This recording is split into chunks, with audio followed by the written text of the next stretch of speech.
evening, ladies and gentlemen. Jai Hind.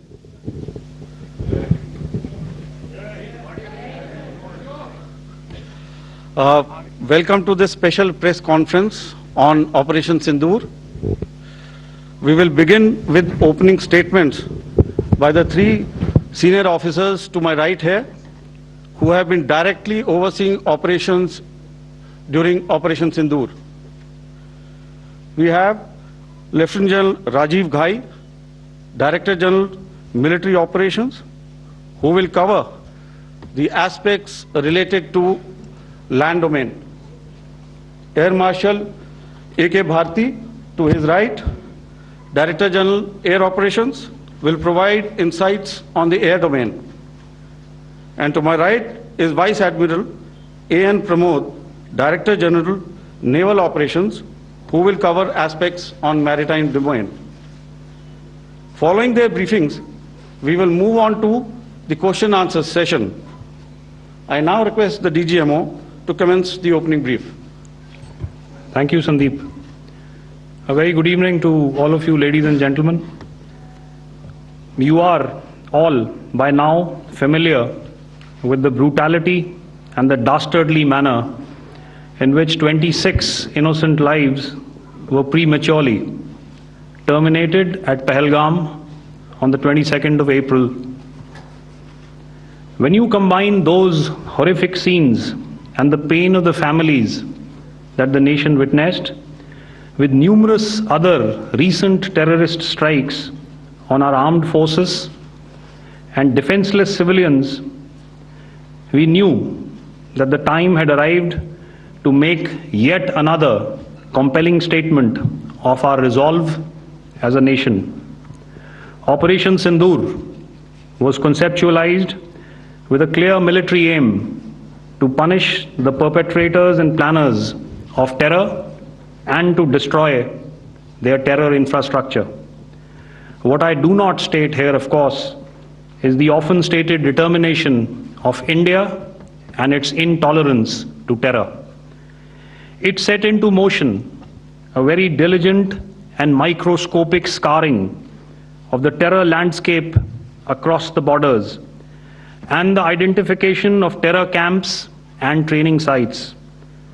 The locations that emerged were numerous, but as we deliberated more, we realized that some of these terror hubs were now bereft of any presence and had preemptively been vacated, fearing retribution from us.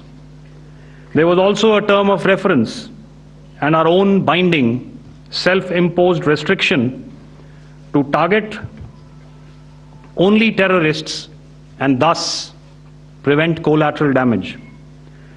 There were 9 camps that you are now all familiar with, which were confirmed by our various intelligence agencies to be inhabited. Some of these were in POJK, while there were others that were located in the Punjab province in Pakistan. Nefarious places such as Muridke, the hub center of the Lashkar-e-Taiba, has over the years bred infamous characters such as Ajmal Kasab and the likes of David Headley. What followed was a careful scrutiny of each of these sinister locations, their layout, configuration, even the type of construction in each structure, and the terrain obtained around these. This was with an obvious intent to deduce and identify the exact vector that was required for their neutralization, as also the eyes in the sky that we would send up to ensure that we brought back evidence that we had indeed targeted what we set out to. The precise images of these engagements on that fateful and historical night have already been showcased during the first press statement on the 7th of May that was helmed by our Foreign Secretary. I have no doubt in my mind that we achieved total surprise, and those strikes across those 9 terror hubs left more than 100 terrorists killed, including high-value targets such as Yusuf Azhar, Abdul Malik Rauf, and Mudassir Ahmed, that were involved in the hijack of IC-814 and the Pulwama blast. The line of control was also violated soon after by Pakistan, and the erratic and rattled response of our enemy was apparent from the number of civilians, inhabited villages, and religious sites such as Gurudwaras that were unfortunately hit by them, leading to a sad loss of lives. The Indian Air Force played a major part in these strikes by engaging some of these camps, and the Indian Navy provided wherewithal in terms of precision munitions. The Indian Air Force obviously had their assets up in the sky, and I will here request Air Marshal Bharti, the Director General of Air Operations, to detail for you the methodology that the men in blue adopted to successfully manifest this mission. Thank you, Rajiv. A very good evening, ladies and gentlemen. It indeed is a difficult time that we have to come here like this and brief you. We could have done without this, but we had no choice. As the DGMO has detailed, the event was precipitated by the dastardly act at Pahalgam. The sequence of events have already been detailed. We carefully selected the targets, and out of the 9 selected targets, the target systems that were given to the Indian Air Force were the notorious training camps at Bhabalpur and Muridke, these being further from the international boundary. Through critical target system analysis, we analyzed what was to be done to annihilate these targets and plan to engage these targets with precision air-to-surface guided munitions so as to avoid collateral damage. The modalities of planning process I will not go through at this instant. However, what I would like to show you is the results that we achieved through our targeted air strikes. Could I have the second slide, please?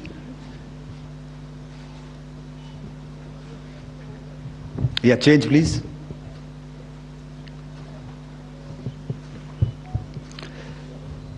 Okay. This is what the terror infra at Muridke looks like. If you see, north is as indicated, and to the right is east, where the international boundary lies. Could we have the next slide, please?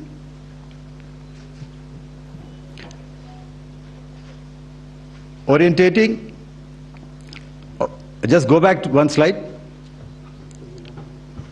Okay. Please have a look at this red building, the series of buildings out here, and this empty ground. Next.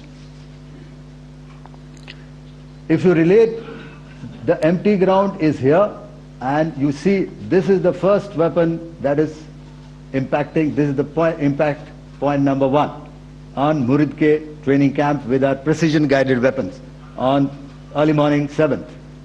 Next, please. Keep your eyes glued for the second weapon coming in and the second impact on the selected target point. Next slide, please.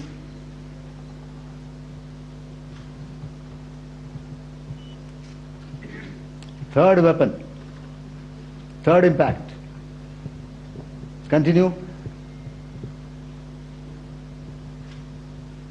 and fourth weapon, fourth impact. So through these targeted and precision targeting, we addressed the target at Murid Cave, which was the terrain infrastructure. Can you hear me? All right. Okay, I'll come closer to the mic. Now we go to the next target, which is the Bhavalpur training camp. Next slide, please. Okay, just wait. So the effect, if you see, the impact point, if I can point out, this is the impact point. The ammunition has gone through the roof and it has created a blast inside, the photographs of which you would have, all of you would have seen. And the red building, after that there was this double-story building. It has been completely decimated by precision targeting. Next, please. The target system, which was in the north, a series of buildings. I will show you how it looked. Next. Completely destroyed by our precision targeting. Next. Now coming to Bhavalpur, this is the target complex that we are dealing with, a fairly large target complex. So we had to carefully choose the points that we needed to address, which were high value and which would meet our stated objectives of eliminating the terrorists. I would like to draw your attention to this red canopy, and in relation to that I would cover the targets. One target system is a series of buildings here, other one here, and other one out here. Next slide, please.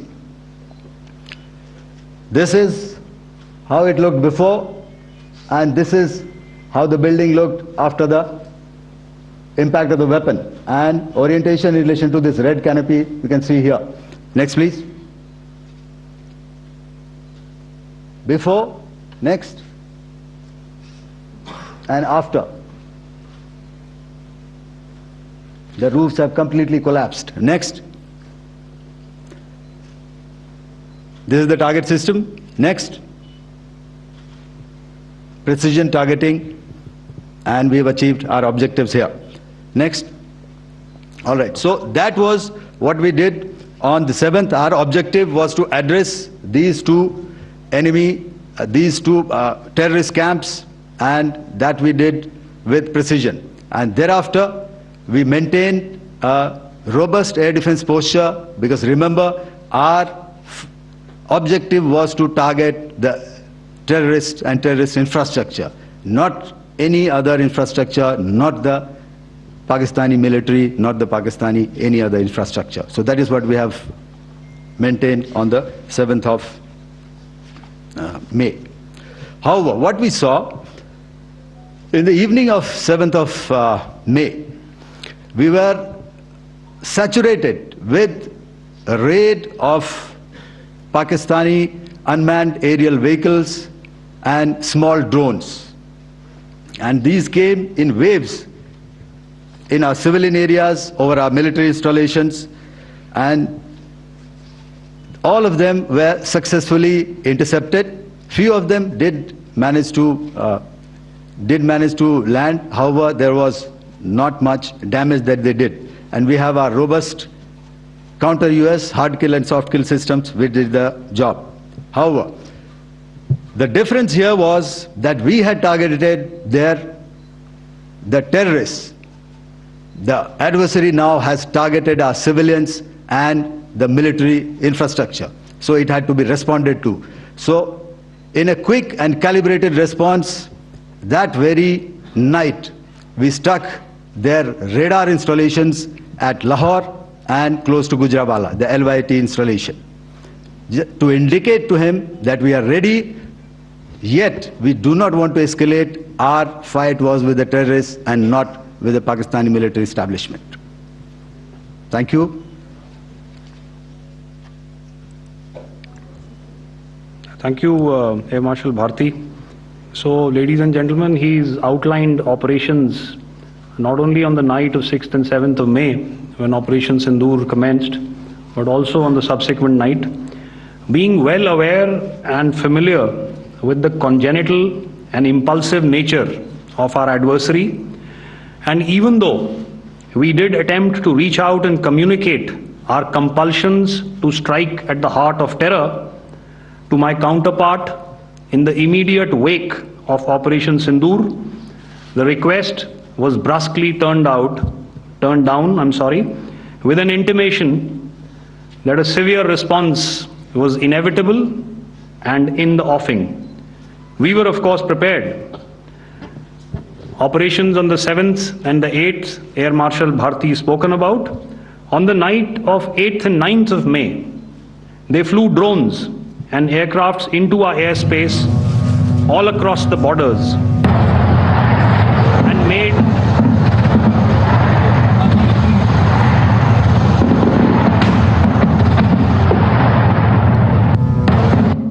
and made largely unsuccessful attempts to target numerous military infrastructure. Violations on the line of control by Pakistan also commenced yet again and precipitated into fierce arty engagements. The air operations on the night of 8th and 9th of May, I'll yet again request the DG Air Operations to cover.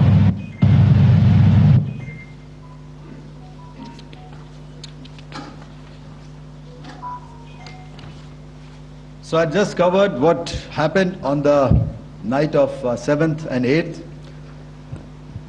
What we found that on the night of 8th and 9th, starting as early as 22:30 hours, our cities had a mass raid of drones, unmanned aerial vehicles, UCAVs, starting right from Srinagar, going down right up to Nalia. It was a mass raid in waves, and it was relentless. However, we were prepared, and our air defense preparedness ensured that there is no damage on ground or to any of the intended targets that the enemy might have planned for. The difference between 7th night and 8th night was that on 7th night, he sent in his Yihad class of UAVs, however, these UAVs can go some distance, they are armed. However, on the 8th, less numbers of armed UCAVs were there or UAVs were there, and more numbers of quadcopters, maybe for surveillance or just for harassment of civilians. This continued till midnight. Our air defense preparedness ensured that there was no damage on the ground, either to the military installations or to the civilians. However, the enemy had yet again shown that he wanted to up the ante and he wanted a fight, and we were up to the task.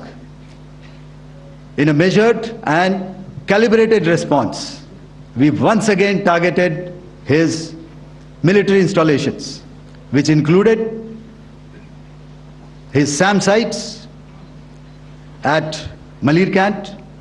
This also included his surveillance radar sites at Lahore and close to Gujranwala. These were suitably addressed, and thereafter his drone attacks continued even till morning, which we countered, and during the daytime there was some respite. Here I would like to bring out another aspect. What we found was that while the drone attacks were being launched from somewhere close to Lahore, enemy had allowed his civilian aircraft to also continue to fly out of Lahore. Not only his own aircraft, but international passenger aircraft, which is quite insensitive, and we had to exercise extreme caution, even at the cost of some tactical disadvantage, to ensure that there is no damage to any of the civilian aircraft. And this was also brought out in our press briefing during the day. So I will now hand over to my colleague to cover the events of 9th onwards. On land, we also undertook certain measures such as deployment of air defense and electronic warfare assets to establish an integrated grid with the Indian Air Force, and I have seen and heard some of you wax eloquent about the benefits of such an architecture when it comes to negating and combating air intrusions. We also carried out deployment to include movement of our forces in the land, sea, and air domains. The night of the 9th and the 10th of May saw similar intrusions by drones and aircrafts, and this time there was a concerted effort to target airfields and some very, very important logistic installations, albeit yet again unsuccessful and denied gallantly and efficiently, I must say, by the integrated Indian Air Force and Indian Army Air Defense. We further strengthened our deployment and also initiated some pressure points to send a very clear and unambiguous message to the other side to desist from any misadventures on land. Some of the airfields and dumps saw repeated attacks in waves from the air. All were thwarted. The Pakistan Army has reported to have lost approximately 35 to 40 personnel in artillery and small arms firing on the line of control between the 7th and the 10th of May.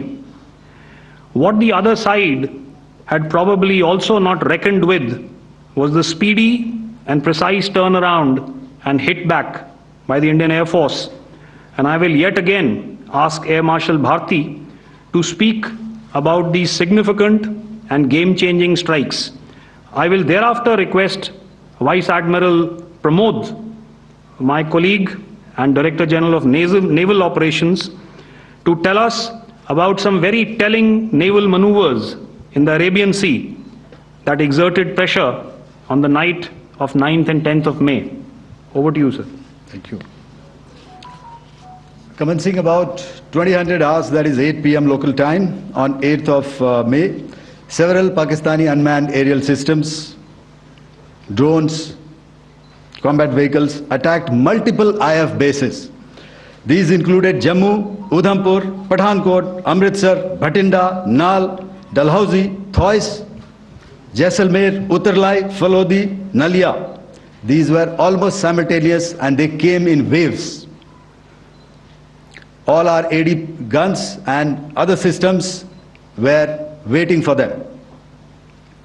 All these waves were neutralized by our trained crew using the air defense systems that they have, and also some of them were utilized using our legacy systems like Pechoras and IF Summer, which we have recently acquired, and some were neutralized by the Garud snipers. There was no damage on ground from these incursions and these mass raids, if I could call them, from the Pakistani side. However, following these relentless attacks on our air bases, on our forward positions, and on our civilian targets, this was time to convey some message to our adversaries. And therefore, a decision was taken to strike where it would hurt. And towards that, in a swift, coordinated, calibrated attack, we struck his air bases, command centers, military infrastructure, air defense systems across the entire Western Front. The bases we struck include Chaklala, Rafiki, and mind you, Chaklala is Islamabad. Rahim Yar Khan, Sakar, sending a clear message that aggression will not be tolerated. This was followed by strikes at Sargoda, Bholari, Jacobabad. We also struck the C2 centers at Murid, the UAE complex at Murid, Rafiki, radar at Chunia, which I will show you, Rahimyar Khan airfield, and the unmanned combat aerial vehicle hangar at Sakar. I would like to reiterate here that we have the capability to target every system at these bases and more. However, it was only a measured response to instill good wisdom to our adversary to refrain from further escalation. IF response was directed only at military installations, avoiding civilian and collateral damage. I would now like to show you some of the effects that have been achieved as a result of our air operation.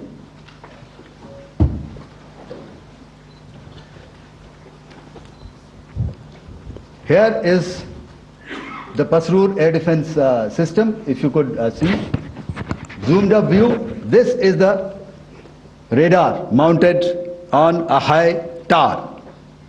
And after the strike,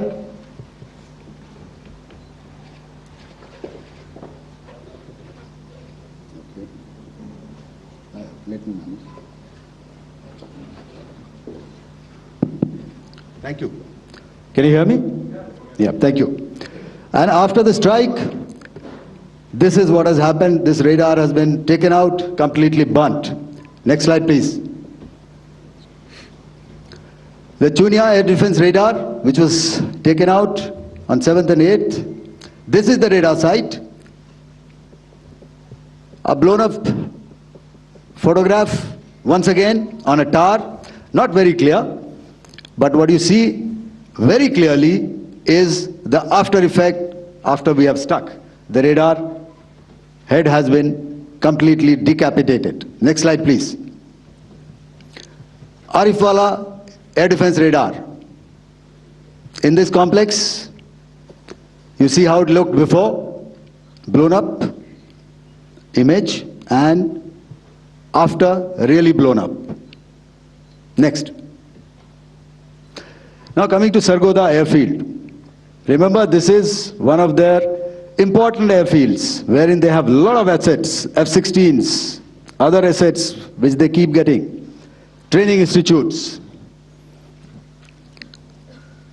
And we have stuck this airfield. It is not, if you zoom in here, then one impact point here on the runway and second impact point of our weapon, precision weapon on the runway. And if you see this blown up repairing going on, same here. Next. Rahimyar Khan. This is the area we have struck. A deep strike out here and one complex here. So this is how it looked before, and the same, you see a big crater, another crater here, and this complex after strike neutralized. Next. Chaklala airfield, Noor Khan, once again a major air base, a lot of their logistic assets out here. This was the chosen complex that we intended to strike and convey a message. Next slide, please. This is how it looked before, and this is how it looked after our strike. Next. Sakar. We chose the radar site at Sakar. This is the radar site, and after it was struck, this is the aftermath, completely burnt out. Next, please. Aircraft shelter. This is how it looked before the strike, and this is how it looked after the strike. The roof of the buildings completely caved in and burnt. Next. Bolari airfield, aircraft hangar. This is how it looked before, and this is how it looked after the precision strike. Next. Jacobabad, aircraft hangar, and this is how it looked after. Next. So what I'm trying to convey here, ladies and gentlemen, is to start with, Our fight was neither with the Pakistani military nor with anybody else who's there on the other side. Our fight was with the terrorists. We neutralized the terrorists that we selected to be neutralized, and thereafter we only maintained the air defense posture. However, we were relentlessly pounded by waves after waves, night after night, by his UCAVs, by his drones, and by his other unmanned aerial systems. And that left us with no choice but to retaliate, and yet our retaliation was calibrated, it was graduated, and it was proportionate. Thank you.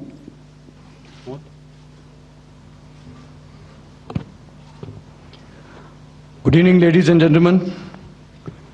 In the aftermath of the cowardly attacks on innocent tourists at Pahalgam in Jammu and Kashmir by Pakistani-sponsored terrorists on 22nd April, the Indian Navy's Carrier Battle Group, surface forces, submarines and aviation assets were immediately deployed at sea with full combat readiness in concert with the joint operation plan of the Indian Defence Forces.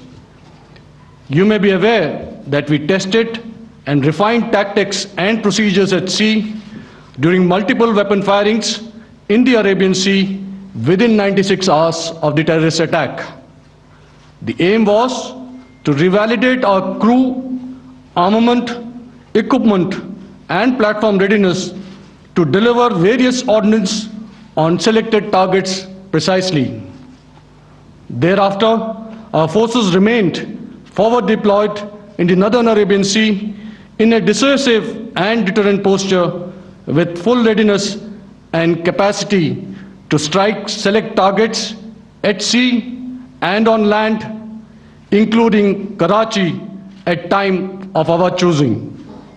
The forward deployment of the Indian Navy compelled Pakistani naval and air units to be in a defensive posture, mostly inside harbors or very close to the coast, which we monitored continuously. The Indian Navy maintained seamless maritime domain awareness throughout the duration and was entirely aware of the location and movement of Pakistani units. In effect, we had and continue to have good battle space transparency using our maritime domain awareness grid. As you are aware, our response has been measured, proportionate, non-escalatory, and responsible from day one. Accordingly, the calibrated approach considered all options, including the ability of the Indian Navy for offensive action from and at sea. As part of this escalation control mechanism, the application of force by the Navy was planned in a synchronized manner in coordination with the Army and Air Force, the highlight being teams from the three services working closely in an integrated manner. Along with the kinetic actions by the Indian Army and Indian Air Force, the overwhelming operational edge of Indian Navy at sea contributed towards Pakistan's urgent request for a ceasefire yesterday.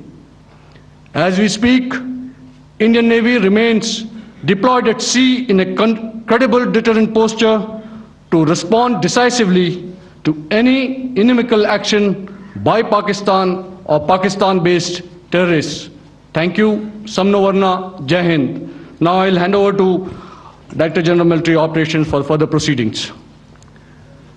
Ladies and gentlemen, on the 10th of May, in the morning, even as we were getting into a huddle to wargame the events of the previous night, a routine exercise, I received a message on hotline from my counterpart in Pakistan seeking my willingness to communicate. Since our initial aim was to strike at terror camps, and all our actions in the subsequent days were in response to the intrusions and violations by the Pakistan Air Force and its army, it was decided that I would indeed speak with my counterpart. You are already aware I've seen it being covered on national television, that my communication with the Pak DGMO was conducted at 15:35 hours yesterday and resulted in cessation of cross-border firing and air intrusions by either side with effect from 1700 hours 10th of May, after he proposed that we cease hostilities. We also decided to further speak on the 12th of May, that's tomorrow, at 1200 hours, to discuss the modalities that would enable the longevity of this understanding. However, disappointingly, and must I add, expectedly, it took only a couple of hours for the Pakistan Army to violate these arrangements by cross-border and across the line of control firing, followed by drone intrusions across the expanse of the Western Front through last night and in the early hours of the morning today. These violations were responded to robustly and dealt with as they must be. We have earlier today sent another hotline message to my counterpart highlighting these violations of the understanding between the DGMOs on the 10th of May and our firm and clear intent to respond to these fiercely and punitively, if repeated tonight, subsequently, or later. In this regard, I must inform all of you that the Chief of Army Staff has earlier today conducted a security review and has granted full authority to our Army commanders for counter-actions in the kinetic domain in case of any violation by Pakistan. In the end, I pay my solemn homage to my 5 fallen colleagues and brothers from the armed forces and civilians who have tragically lost their lives in Operation Sindoor. Our hearts go out to the bereaved families, and we express our solidarity to them in this lifetime and beyond, at this grave juncture in their lives. Their sacrifices shall always be remembered and spoken of in glowing terms by a grateful nation. We have thus far, ladies and gentlemen, exercised, and my colleague Pramod highlighted this, immense restraint, and our actions have been focused, measured, and non-escalatory. However, any threat to the sovereignty, territorial integrity, and safety of our citizens will be met with decisive force. Jai Hind.